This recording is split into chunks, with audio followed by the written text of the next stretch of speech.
Ngayon po, sa episode na to ay ating pong susuriin ang naging posisyon ng legal team ni Vice President Sara Duterte. Sinasabi nila na hindi sila concerned sa patotoo ni Ramil Madriaga.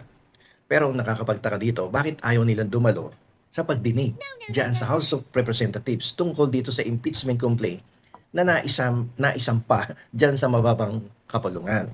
So, kasi tingnan nyo yung pahayag nila parang contradicting yung mga statements nila. Una, linawin muna natin yung sitwasyon. Ayon po kay Attorney Salvador Panelo Jr., we do not have concerns that he's testifying. Yun yung sabi niya. Sabi niya, the only concern really is someone might believe it because I'm sure it's going to be amplified. Yan ang sabi ni Attorney Panelo Jr. Ito ngayon ang tanong. Kung sinabi nilang hindi sila concerned o wala silang pakialam kay Madriaga, bakit parang ayaw nilang dumalo? O bakit sila'y may reklamo palagi-lagi na lang dyan sa House of Representatives? Ang ibig sabihin nito ay hindi sila natatakot sa katotohanan, kundi natatakot sila sa politics at propaganda. Okay. Para sa kanila, si Madriaga ay maliit na isda lamang o hindi mahalaga. Ang kinakatakutan nila ay kung paano gagamitin ang kanyang kwento para siraan ang Vice President. Ang problema naman kasi dito sa grupo ng ating Vice Presidente, pinapatagal para matapos kumating ka na lang kung talagang you still enjoy the trust of other people. So ang nakakapagtaka kasi bakit ganito palagi ang pananaw ninyo, no? Sa pananaw ng batas, ang kailangan kasi natin ay proof or evidence. Kung naniniwala ang legal team na walang matibay na ebidensya, si Ramil Madriaga, kaya nila sabihin, we are not concerned. Pero alam nila na sa impeachment hearing, malakas ang public opinion. Okay, sabi nila, someone might believe it. Ibig sabihin, kahit hindi totoo o kulang ang kwento, kapag pinalaki or inamplified ng media, ng Kongreso, maniniwala ang tao na may kasalanan ang Vice Presidente. Kaya para sa kanila, ang labanan ay hindi sa loob ng korte, kundi sa imahinasyon at opinyon ng politiko. So, para sa kanila kasi, lahat ng miyembro dyan sa Committee on Justice, bias lahat yan. No? Yung committee na yan may kinikilingan. At yan para sa kanila rin ay kaaway lahat yan ni Vice President. No? At mabigat na aligasyon yan, no? Pero madalas din nilang nababanggit yan. No? Sinasabi nga nila na those from the House Justice Committee are mostly enemies of the Vice President. So, yun ang paniniwala nila. Kaya sila ayaw dumalo dyan sa House Committee on Justice. So, kapag naniniwala ka na ang mga hatol sa'yo ay mga kalaban mo na, nawawala ang due process sa paningin mo. Diba? So, ibig sabihin, kahit anong gawin mo, kahit gaano katotoo ang depensa mo, desidido na silang pabaksakin ka. Opinyon nila yan. Kaya, para sa kanila, bakit ka pa dadalo o magpapaliwanag dyan sa Kongreso? Yung mga taong alam mong ayaw sa'yo at may sarili ng desisyon. Para sa kanila, parang trial by publicity na lang to. No? At hindi tunay na pagdinig. Minsan may narinig pa nga ako na parang kangaroo court na din lang yan. No? Yung House Committee on Justice. Okay? Sa kasi, alam nyo po, sa legal strategy, kapag sinabi mong wala akong pakailan o walang kwenta ang testigo na yan, binabawasan mo ang halaga nito. So, gusto nila talaga maisiksik sa utak ng taong bayan na peke yung Madriaga na yan. Walang sasabihin totoo yan. Lahat yung fabrication ang sasabihin. Gusto nilang iparamdam sa taong bayan na huwag kayong maniniwala dyan. Scripted lang lahat yan at manggugulo lang yan. So, ito para sa kanila ay paraan, no? Para hindi masyadong maniwala ang tao sa mga sasabihin ni Ramil Madriaga bago pa man ito magsalita sa House Committee on Justice.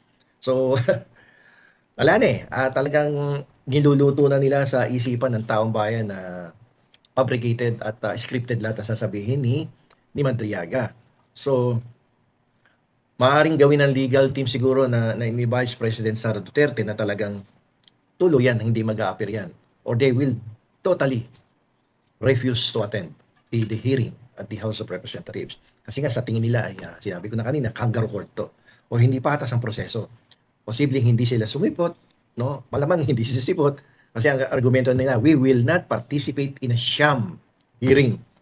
Imbis na sa hearing magpaliwanag, mas pipiliin pa nilang magsalita direkta sa taong bayan gamit ng social media at interviews para kontrahin ang mga akusasyon.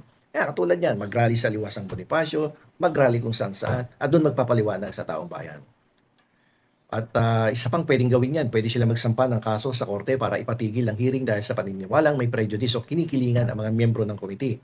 Actually, nag-file na nga sila sa Korte Suprema ng certiorari with application for the issuance of TRO. Pero hindi agad inaksyonan ng Korte Suprema ang application for TRO. Kaya nakapending pa yan doon at pati yung certiorari dahil pinapasagot pa sila ng within 10 days from receipt of the notice na nagsampa ang kampo ni Duterte ng certiorari. So, ngayon po, ano naman po ba kaya ang pwedeng gawin ng House Committee on Justice kapag hindi dumalo talaga sa Martes si Vice President Sara Duterte? So, ibig sabihin ito, kapag hindi umating yan, no, itutuloy pa rin ang hearing kahit wala ang kabilang panig. Ngayon, gagamitin nila ang patotoo ni Madriaga at iba pang mga testigo para bumuo ng isang report. Okay, so magagamit pa yan bilang evidence of guilt. Pwede nilang sabihin na ang hindi pagdalo ng kampo ni BP Sara ay patunay na may tinatago sila o guilty conscience sa mga yan. So, yan ang isa sa negative, no, legal consequence kung hindi aating si BP Sara.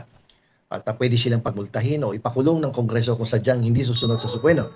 Pero bihira mangyari ang ganyan sa mataas na opisyal. Like for instance, in this case, Vice President, baka hindi nila gawin na ipakulong dahil nga hindi umaten. Parang pwede nilang i-contempt, i-cite for contempt, pero hindi nila gagawin siguro yan. At ngayon, alam nyo po, yung pagdinig na yan sa House Committee on Justice ay hindi lamang po isang simpleng pagtitipon ng mga kinatawan o isang larong politikal. Ito po ay isang plataforma ng katotohanan at bahagi ng prosesong itinatag ng ating saligang batas. Kung titingnan po natin, no, ng malalim, ang pagharap ni Vice President Sara Duterte at ang kanyang paglahok sa pagdinig ay hindi isang pagpapakita ng kahinaan, no, kundi isang matibay na patunay ng kanyang pananagutan at katapatan sa bayan. Okay. Ang kanyang pagdalo ay isang tungkulin. Alam niyo po yan. Tungkulin niya ng Vice Presidente ayon sa konstitusyon. Bilang pangalawang pinakamataas na opisyal ng bansa, ang kanyang pangunahing pananagutan ay hindi lamang maglingkod, kundi panatilihin ang tiwala at paggalang ng taong bayan sa kanya.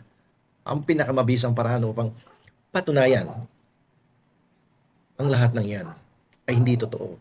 Ay harapin ang mga paratang ng direkta. Itatag ang lahat ng kanyang magagamit na ebidensya at ipaliwanag ang kanyang panig sa harap ng komite at sa harap ng taong bayan sa darating na Martes. Ngayon, yung hindi po niya pagharap ay maaaring bigyan ng kahulugan ng iba bilang pag-iwas o kawalan ng kakayahang ipagtanggol ang kanyang sarili. Subalit ang pagharap ay magiging kanyang pinakadakilang pagtatanghal o the greatest performance of her life. Hindi upang manalo sa isang tunggalian, kundi upang ipakita na ang katotohanan ay hindi natatakot sa pagsusuri. Kapag inilatag niya ang lahat ng kanyang mayroon, binibigyan niya ng pagkakataon ng tambayan na makita ang buong larawan at magpasya ng may bastong kaalaman. Alam niyo po, yung tunay na sukatan ng pamumuno ay hindi ang kakayahang makaiwas sa mga pagsubok, kundi ang tapang na harapin ang mga ito. Ang kanyang pagkatalo ay ang pinakamalakas na pahayag na maaari niyang ibigay na siya ay isang lingkod bayan na handang sagutin ang mga tanong, linawin ang mga issue, at higit sa lahat, patunayan na karapat dapat pa rin siyang pagkatiwalaan ng sambayanan. Ang tiwala po ay hindi binibigay ng libre. Ito ay pinapatibay sa pamamagitan ng katapangan, pagiging bukas at pagsunod sa landas na itinakda ng ating saligang batas para sa kapakanan ng lahat ng tao dito sa ating bayan.